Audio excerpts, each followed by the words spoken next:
নমস্কার বন্ধুরা, আমি অন্তরা চলে এলাম নতুন একটা ভিডিও নিয়ে। আজকে তোমাদের সঙ্গে শেয়ার করব একটা নতুন রেসিপি।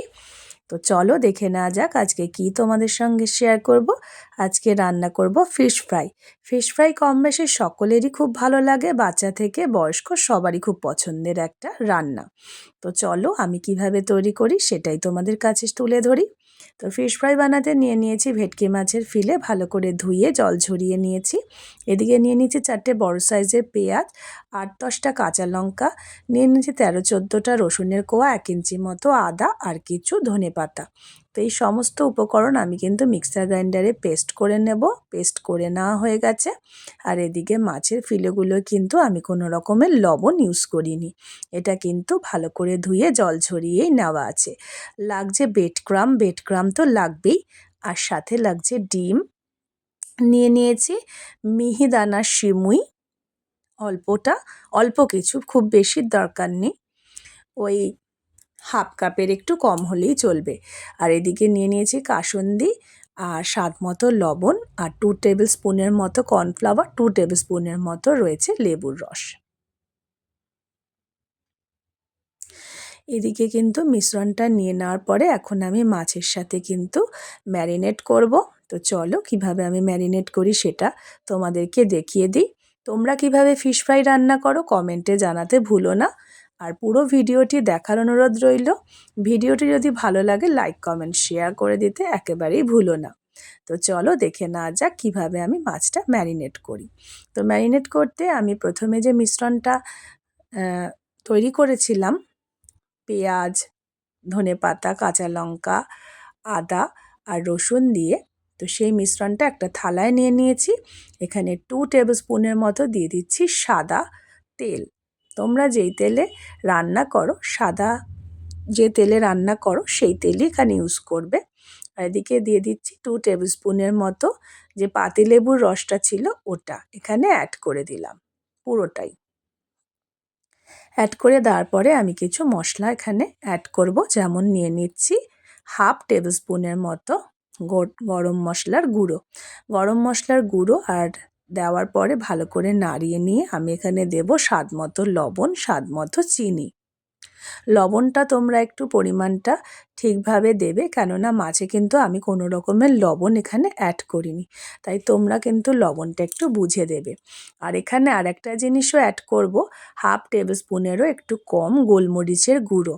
এখানে আমি গোলমরিচের গুঁড়োটা পরে অ্যাড করেছি, তোমরা কিন্তু এই সময়টাতেই অ্যাড করে ম্যারিনেট করে নেবে এক এক করে মাছগুলোকে দিয়ে। তো একটু স্পুনের সাহায্যে ভালো করে নাড়িয়ে নেওয়ার পরে আমি কিন্তু এখানে মাছগুলোকে এক এক করে দিয়ে দেব।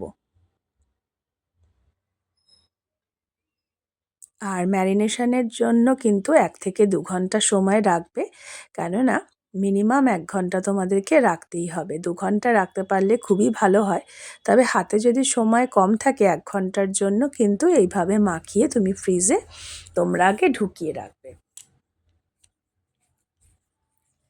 আর এরপরে আর একটা জিনিস এখানে অ্যাড করতে হবে, সেটা হচ্ছে কর্নফ্লাওয়ার।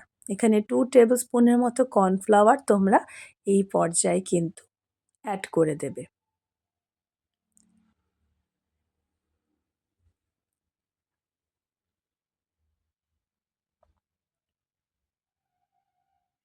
তো কারা কারা ফিশ ফ্রাই খেতে ভালোবাসো কমেন্টে জানাতে ভুলো না। আর বাড়িতে গেস্ট আসলে চটপট কিন্তু বানিয়ে ভেজে দিতেই পারো ফিশ ফ্রাই। বাড়িতে বানানো ফিশ ফ্রাই কিন্তু 1000 গুণ ভালো হয় দোকানের থেকে। তো এই দেখো আমি কিন্তু হাত দিয়ে সমস্ত উপকরণটা সুন্দরভাবে মাখিয়ে নিচ্ছি। তোমরা হাত দিয়েও মাখাতে পারো বা স্পুনের সাহায্যেও মাখাতে পারো, তবে আমার মনে হয় হাত দিয়ে মাখালে কিন্তু মশলাটা খুব সুন্দরভাবেই মাছের সমস্ত দিকে লেগে যাবে। এবার আমি এটাকে মাখিয়ে রেখেছি।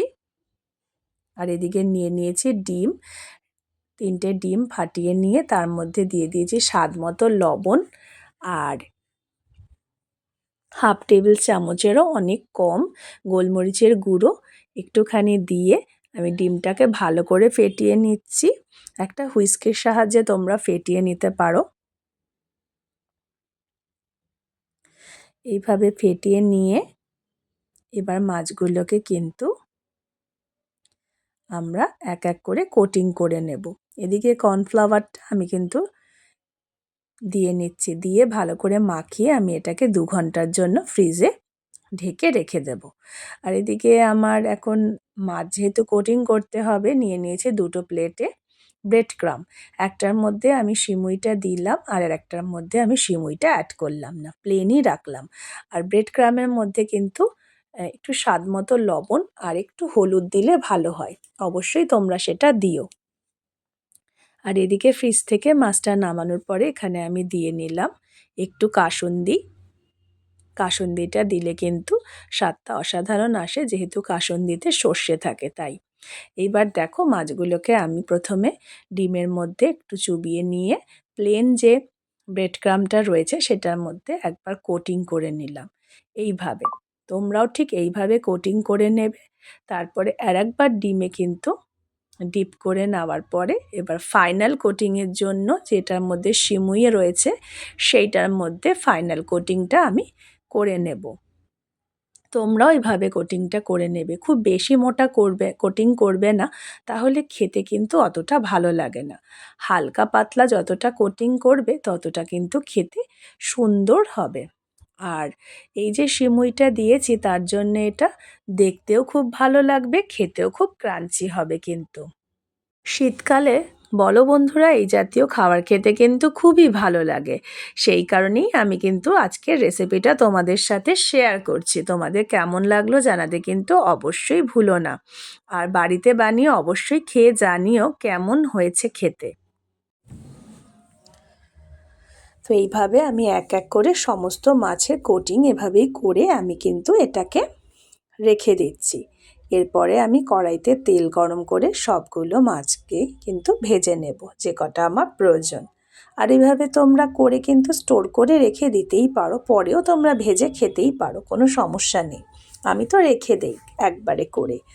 আর এই দেখো এবার আমার কড়াইতে তেল গরম হয়ে গেছে, এবার আমি লালচে মতো করে কিন্তু মাছগুলোকে সুন্দরভাবে ভেজে নেব।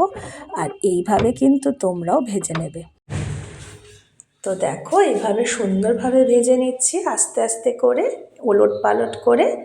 তোমরাও এইভাবে ভেজে নেবে, দেখেই বুঝতে পারছো অনেকটাই ক্রাঞ্চি আর ক্রিস্পি হয়েছে, খেতেও কিন্তু অসাধারণ হয়েছিল। অবশ্যই তোমরা বাড়িতে বানিয়ে খেয়ে জানিও, আর বাড়িতে গেস্ট এলেও করে খাওয়াতে পারো। আর চটজলদি হবে, সন্ধ্যার টিফিনেও তোমরা এটা বাড়িতে তৈরি করে খেতেই পারো।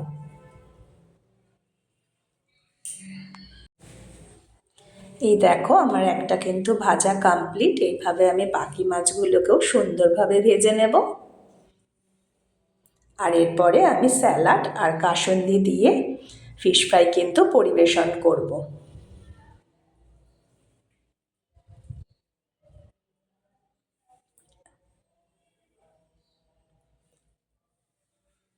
ভিডিওটি যদি ভালো লাগে লাইক কমেন্ট শেয়ার করতে ভুলো না। আর এই রকম নানা রকম রান্নার রেসিপি নিয়ে আবারও আমি চলে আসবো তোমাদের কাছে। সকলে ভালো থেকো, সুস্থ থেকো। দেখা হবে অন্য কোনো ভিডিওতে সকলের সাথে। অনেক অনেক ভালোবাসা জানাই। আর এতক্ষণ ধৈর্য ধরে ভিডিওটি দেখার জন্য সকলকে জানাই অনেক অনেক ধন্যবাদ। টাটা বন্ধুরা।